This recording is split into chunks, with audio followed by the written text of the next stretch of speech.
Hello everyone welcome guys. र आज हामी बनाउँदैछौँ चिकन चाउमिन घरमा। र यही काटेको प्याज, बन्दाकोपी, गाजर, काँक्रा अनि खोर्सानी यो इन्ग्रिडियन्ट्सले हामी बनाउँदैछौँ। चिकन यहाँ तपाईँको फ्राई हुँदैछ र चाउमिन पनि उम्लिँदैछ।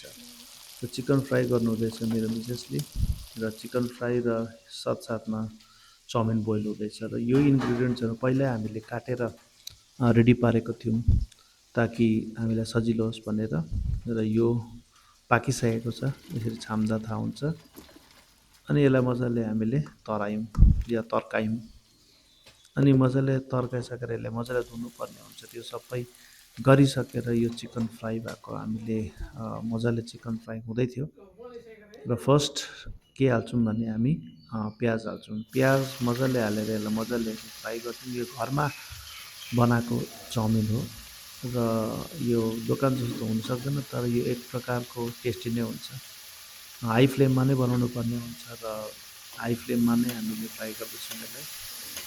मजाले यसलाई फ्राई मजाले गोल्डन ब्राउन टाइपको बनाइसकिसकेर चाहिँ हामी अरू इन्ग्रिडियन्ट्सहरू हाल्छौँ।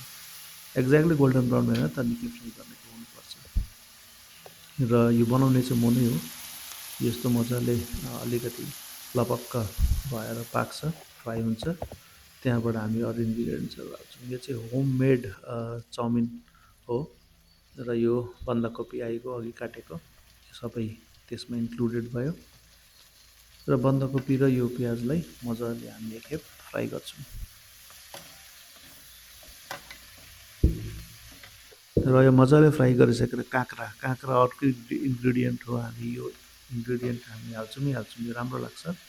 त्यो पछि अजिनामोटो या हुचिङ पनि भन्छौँ, यो हालिसकेर डार्क सोया सस, चिङ्सको डार्क सोया सस अलिकति हामी हालेर यसलाई मजाले चलाउँछौँ। र कलरै अर्को आइहाल्छ जब हामी यो हाल्छौँ। मजाले कलर अर्कै आइहाल्छ, कलर चेन्ज भएको देखिहाल्नु भयो। र नुन यो पछि, नुनले अलिकति पानी छोड्छ, त्यही कारण नुन पहिला हालिदिइहालेको। अनि नुन हालिसकेर यसलाई मजाले फेरि अलिकति अझै भुट्छौँ।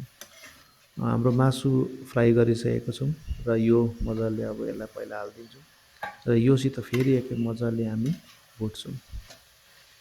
मजाले भुटेर इन्ग्रिडियन्ट्सहरू मजाले मिक्स भइसकिसकेर यो नुन हालिसकेको यो अवस्था हो। र यो पछि चाउमिन हाल्छौँ।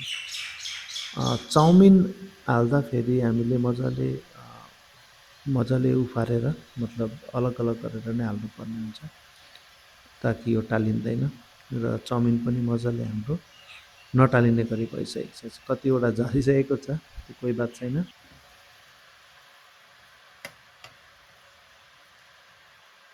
र यति गरिसकेर हामीले यो मजाले फेरि एकखेप सोया सस एकखेप हाल्यौँ ताकि कलर अझै आओस् भनेर। र यसलाई मजाले चलाएर, यसरी मजाले दुईवटा स्प्याटुलाले मजाले चलाएर त्यहाँबाट यसलाई मिक्स मजाले गर्नुपर्ने हुन्छ। र यो लगभग लगभग भइसकेको छ। यो चलाएर मजाले पकाउनु नै पर्ने हुन्छ, अलिकति मिक्स मजाले होस्। अन्त यो लगभग लगभग भइसकेको छ र यो पाक्यो भन्दा भयो। अब यो सर्भ गर्नुको लागि रेडी भयो। मजाले पाकिसकेको छ र पाकेको दृश्य हेरिहाल्नु होला, के मजाको देखेको। ल, धन्यवाद तपाईँलाई, थ्याङ्क यू।